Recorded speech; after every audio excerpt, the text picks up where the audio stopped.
it's Ruby.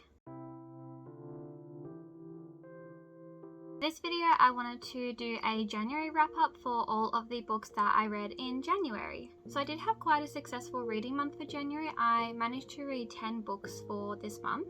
And I was actually quite happy with that because I am about to go back to university on January 31st. And I know that once I go back to university, I'm certainly not going to have the time to read 10 books in a month. So to keep on track of my reading goal for 50 books this year, I wanted to try and do a lot of reading in January to try and get a little bit ahead of my reading goal. I certainly don't read 10 books every month. That would be insane if I was able to do that. What did help me to read 10 books for January was the fact that I listened to the majority of my books as audiobooks, as I also read along with the physical book. It has been a really good way of helping me to keep on track of my reading goal, and it also helps me read books a lot faster as well. So the first book that I read for January, The Assassin's Blade by Sarah J. Maas. I wasn't really too sure what order to read The Assassin's Blade in. When I was talking to people who have read this series, I got a couple of different answers from people. Some people had said that you could read it as the first book in the series. Others had said that I could read it after Throne of Glass or after Crown of Midnight. So I did just decide to read this one first because in the box set that I bought the series in, it was just the first one there, so that was just how I chose to read it. I really enjoyed pretty much all of the stories in this novella, and it definitely got me intrigued into the rest of the series. My second book for January was Henry Hamlet's Heart by Rhiannon Wild. So this is a queer YA contemporary romance book, I would say. It is set in Australia and we follow Henry, our main character, who is in his final year of schooling in year 12. There was a lot about this book that I loved, the first being that it was set in Australia. I certainly don't read enough Australian literature or books set in Australia, so it was definitely refreshing to read a book that was set in my own country because there were a lot of references that I actually understood in it. So this book does a really great job at exploring a lot of complex and deep emotions. And my third book for January was Withering Heights by Emily Bronte. One of my reading goals, as I mentioned, is to try and read one classic book a month. So I decided to go with Withering Heights as my first classic read for the year.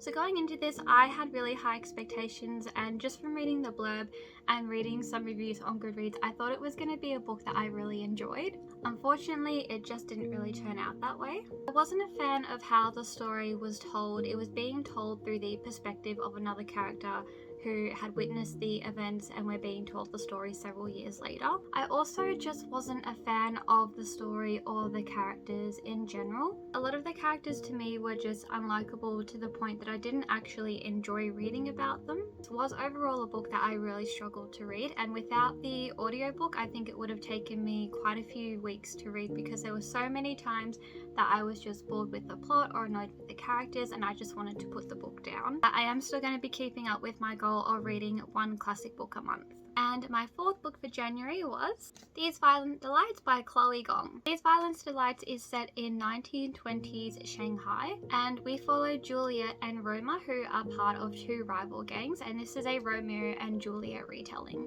Of course, one of my favorite tropes is enemies to lovers or lovers to enemies. So this book was perfect. Juliet was definitely my favorite character. She was just so fierce and strong and violent and ruthless, and that was just something that I love to see from a female character. Juliet was just so unapologetic for the way that she went about things, especially in the way that she fought to hold her position in her family ranks as well as the heir to her gang. As for the plot, I really enjoyed it. There were a lot of unexpected twists and turns that I really enjoyed in this book. Overall, I really enjoyed this book and I am very much looking forward to reading Our Violin Ends. The fifth book that I read for January was Throne of Glass by Sarah J. Maas. And I cannot even begin to express how much I love Selena as a character. She's a really strong character, and we find out a little bit more about what she kind of went through when she was in the salt mines of Endovia. It really just made me feel for her, but also made me really appreciate how strong of a character she actually is. In this book, we were also introduced to Kale and Dorian. I really enjoyed these characters, and I'm definitely looking forward to continuing with the series in Crown of Midnight. The sixth book that I read in January was Kingdom of the Wicked by Kerry Maniscalco. This was another book in January that I really liked. It was very dark and eerie, and if there's one thing to know about the kind of books that I like to read, it's books that have kind of dark fantasy elements to them, so this was a perfect read for me. In this story we follow our main character Emilia, who is a witch, and her twin sister Vittoria. So our story takes place where Vittoria has been mysteriously murdered and Emilia setting off on a quest to find out her sister's murderer. So one thing that I really loved about this book was the concept of the 7 princes of hell correlating with the 7 deadly sins. I thought that was really creative. The ending of this book had me left in a bit of a shamble. Definitely a twist that I did not see coming, and it was really well done as well. I also listened to this one as an audiobook, which I would actually highly recommend. If you haven't read this series yet and you can get the audiobook for it, definitely do so. This is probably the best audiobook that I listened to because it had some really dark and eerie music at certain parts in the story as well, which I haven't ever heard from an audiobook before, but again, I haven't been reading them for that long. So I'm definitely looking forward to reading Kingdom of the Cursed. The 7th book that I read in January was a bit of an impulse read, and that was Geekerella by Ashley Poston. This was a contemporary Cinderella retelling, and I actually really enjoyed this retelling. It's probably one of the better ones that I have read. I really like some of the aspects of how this book tied into the original Cinderella novel. The character that I disliked the most was Chloe. So Chloe is one of the evil stepsisters in this book, and the fact that I disliked her so much made her quite enjoyable to read about. Of course I didn't like her as a character, but because of how she was written and how much of a villain she really was, I really enjoyed reading about her. I also really enjoyed our main characters Elle and Darian, and I just thought that this was a really cute Cinderella retelling, kind of set in more of a modern world context. And if you're a part of a fandom, I think you'll definitely enjoy this book because it is centered a lot around being part of a fandom and the fandom culture as well. The 8th book that I read for January was Cinderella Is Dead by Callian Bayron. This was another fairy tale Cinderella retelling, and I managed to actually read this in one day. It was a very fast paced and easy read. So this was a much more of a darker fairy tale retelling. Something that I really enjoyed about this book was the kind of role reversals that we had. The Prince Charming that we have in this book is a ruthless king and the main villain of the story. And then we also have the fairy godmother as well. If you haven't read this book, quick spoiler warning for what I'm about to say next. So we also have the twist of the fairy godmother betraying our main character, Sophia, and she betrays her at the end as it's revealed that she was actually working with Prince Charming. This is a really interesting retelling with the kind of world that the story takes place in. So it takes place in a world where Cinderella has passed away and all of the girls are sent off to an annual ball to be chosen to be wed. And those who don't get chosen at the ball are then considered forfeits. This was a really enjoyable read. The 9th book that I read for January was Skin of the Sea by Natasha Bowen. I hadn't actually heard of this book before I was browsing a bookstore one day and I came across it. The cover immediately drew me in because can we just appreciate how beautiful this is? This book was inspired by the original tale of The Little Mermaid. So there is a lot of African culture, mythology and history that is interwoven in this book that inspires a lot of it, which was really interesting to read about. And at the end of this book, the author does give some links to some further readings about some of the legends and the mythologies that are included in the story, which I thought was really interesting and definitely something that I want to read more about as well. This book is also part of a duology, I believe, and the second book I think is coming out in 2022, which I am very excited for. So in our story, we have our main character, Simi or Simidel, who is a mermaid and is part of the Mami Water. Simidel's role as a mermaid is to collect the souls of those who pass away in the sea and ferry them on to the afterlife. However, that changes one day when Simidel saves a boy from drowning in the sea. This was definitely an enjoyable read and probably one of my favourite reads for January. So if you haven't heard of this book, you have now, and I would definitely recommend it because I absolutely love this book. 10th and final book that I read for January was Legendborn by Tracy Dion. I have had this book on my TBR since its release date and I have heard nothing but good things about it, so I was definitely excited to get into it. So in this book we follow our main character Bree, and after her mother has passed away tragically in a car accident, she's given given the opportunity to attend a college with her best friend Alice. However, her first night there, she witnesses a magical attack. So Bree is drawn into this secret society known as the Legendborn. There's definitely a lot of creativity and originality in this story. It was also interwoven with Black history and events in the South as they happened as well. And these were also some really interesting parts of Bree's story. I really enjoyed the writing in this book. It was quite descriptive, but it wasn't overly descriptive. And it also had a really interesting magic system. I really enjoyed the characters as well, particularly Bree and her relationship with Nick, and then we also have Selwyn as well. The book definitely ends on a major cliffhanger, and I'm absolutely hanging on for the sequel, and I cannot wait for it to come out in 2022, I believe.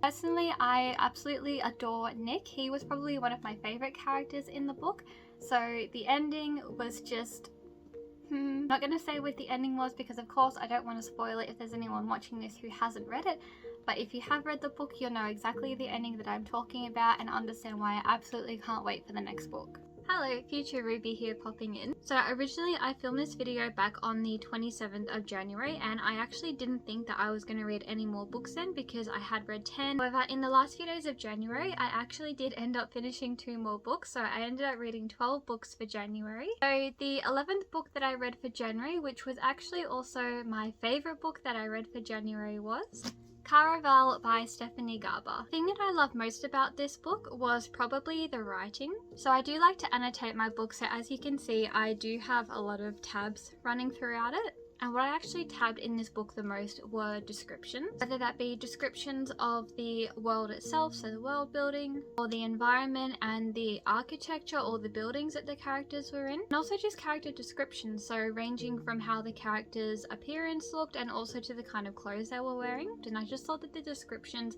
were so vivid. When I was reading this book as well, I also just felt like I was kind of figuring out things as the characters were as well. So I almost felt like a player in Caraval myself. I found myself constantly trying to guess about who was behind everything, trying to guess the characters' intentions and work out who I could and could not trust. I was just guessing the whole way through, right until the very end of the book. And I just felt like that made the reading experience just that much more enjoyable because I felt like I was living through the story at the same time and pace that the characters were. So that was my 11th read for January and also my favourite read of January.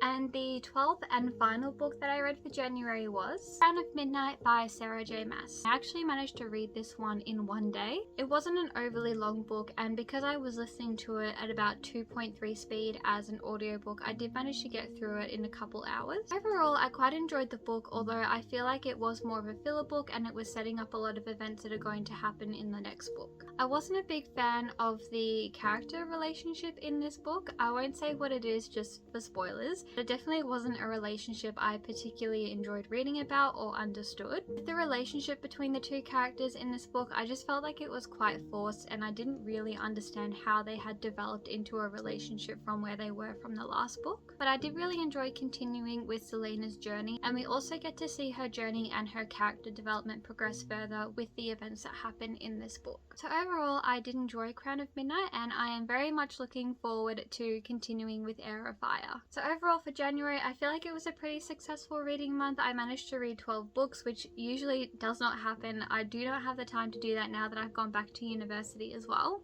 For the rest of the year, I'm hoping to try and average 3 to 4 books per month, which to hit my reading goal of 50 I think is quite achievable. Thank you so much for watching and I hope you enjoyed this video. Leave a comment down below. I would love to hear about any books that you read in January and also if you read any of the books that I have read. I would love to know your thoughts on them. That is it for this video today and I hope you enjoyed it. I hope you have a good morning, afternoon, evening or night wherever you are in the world, and I'll see you in the next video.